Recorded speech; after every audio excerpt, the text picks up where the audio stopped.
আসসালামু আলাইকুম। আমি দেখেন এখানে প্রথমেই লিখছি নো বেসিক নো জব। তো আপনি যদি জব করতে যান, আপনার অবশ্যই বেসিক আইডিয়া বা বেসিক নলেজ থাকা অবশ্যই প্রয়োজন।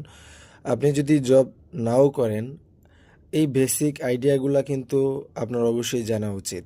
আপনার ছেলে অথবা মেয়ের জন্য, অথবা আপনার সন্তানদের জন্য, অথবা নিজের জন্য এবং সমাজের জন্য এগুলো কিন্তু বেসিক যেই ধারণাগুলো, বেসিক যে জ্ঞানগুলো, এগুলো থাকাটা খুবই প্রয়োজন। তো যাই হোক, আমরা আজকে যেটা দেখব সেটা হচ্ছে কোন খাবার হজম হতে আমাদের আহ, কত সময় লাগতে পারে। তো সেগুলোই দেখেন, এখানে পানি আমাদের 0 মিনিট। পানি হচ্ছে 0 মিনিট। পানি হজম হতে আমাদের কোনো সময়ের প্রয়োজন হয় না। তরমুজটা আমাদের হজম হতে 20 মিনিটের মতো সময় আমাদের লাগে, 20 মিনিটের মতো প্রায়। এবং কমলা হজম হতে আমাদের 30 মিনিটের মতো সময় লাগে। আঙ্গুর হজম হতে আপনার 30 মিনিটের মতো সময় লাগে। এবং সেই সাথে কলা 35 মিনিটের মতো সময় লাগে প্রায়। এবং আপেলটা 40 মিনিটের মতো প্রায় সময় লাগে। এবং ফুলকপি আমাদের, ফুলকপি এবং মাছ, মাছ হচ্ছে 45 থেকে 60, আর ফুলকপিটা হচ্ছে 45।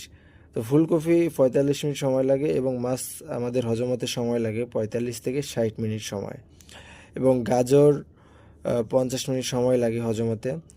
আলু হজম হতে আমাদের সময় লাগে 90 থেকে 120 মিনিট। মুরগি হজম হতে আমাদের সময় লাগে 90 থেকে 120 মিনিট। আলু এবং মুরগি দুটোই আমাদের সেম। এবং দুধ এবং ভাত, এই দুইটা একই সময় লাগে, 120 মিনিট আমাদের সময় লাগে হজম হতে।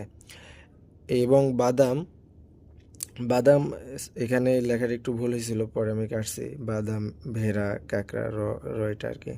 তো যাই হোক, বাদাম আমাদের হজম হতে সময় লাগে প্রায় 180 মিনিট। 180 মিনিট আমাদের হজম হতে সময় লাগে। গরুর মাংস হজম হতে আমাদের সময় লাগে তাও 180 মিনিট সময় লাগে। ভেড়ার মাংস আমাদের হজম হতে সময় লাগে 240 মিনিট।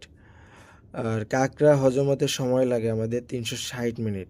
এবং পিৎজা হজম হতে সময় লাগে 540 মিনিট, একটা বড় একটা সময়। এবং দেখেন, আটার সবচাইতে বেশি আমাদের হজম হতে সময় লাগে, সেটা হচ্ছে টোটাল 7 দিন। তো যাই হোক, যদি ভিডিওটা ভালো লাগে অবশ্যই শেয়ার করবেন। আপনার ভালো না লাগলেও শেয়ার করার চেষ্টা করবেন, কারণ আপনি হয়তো বা আপনার প্রয়োজন নাই মনে করতে পারেন, কিন্তু যারা সাধারণ শিক্ষার্থী আছে তাদের কিন্তু এই জিনিসগুলো জানা খুবই জরুরি। এবং স্বাস্থ্যের জন্য হোক, পরিবেশের জন্য হোক, সমাজের জন্য হোক, নিজের সন্তানদের জন্য হোক, নিজের জন্য হোক, এগুলো জানাটা খুবই খুবই খুবই জরুরি। বিশেষ করে যারা জব করবে তাদের জন্য তো একেবারেই জানা আবশ্যক। No basic no job.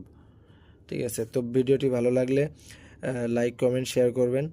এবং অবশ্যই please follow me, I kindly request.